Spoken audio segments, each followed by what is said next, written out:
mal sau na in a ko ne kan su ka so ke ne e a ka sa ha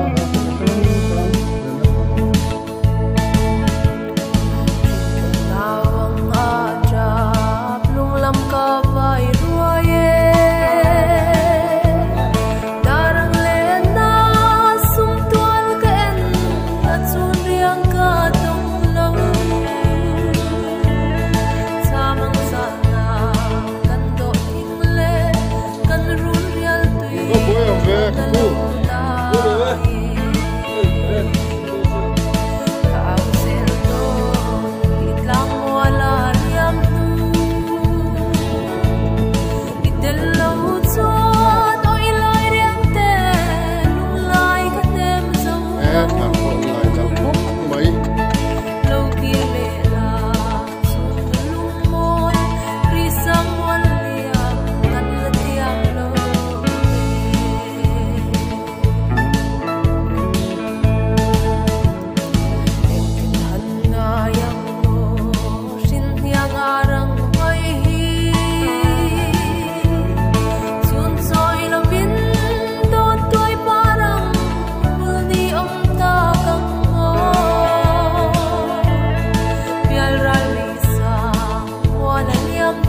lam upon the lova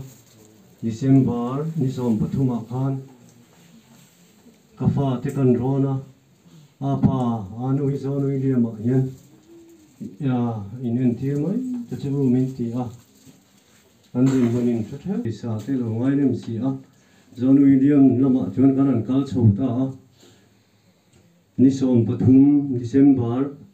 nisom pathum sa nisom ni pakata khan kanan inen tir kamilo admit ta ni ichon zonu idiam ma kanan thu na thei to pin doctor puram dinan minan en kola ma se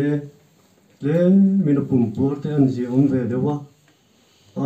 chu ba chu ma son na de kan nei thei bok si lo wa chu chuan kar niriat kan oma kan chuak le ta ni in kan ho a dam lam kan pan ve tong chu pathian zara kan ti a ma se ti khan dam lam re kan pan thei si lo wa Christmas in lama ina te tala chok thei na turin kahanin khom nge o ka ti a chang le ka kal do ne na lu chunga put ka ha ta ka tong tra ya chu ti re chu Christmas te kha ko ran zia ko shana ka ri ru a le lama oma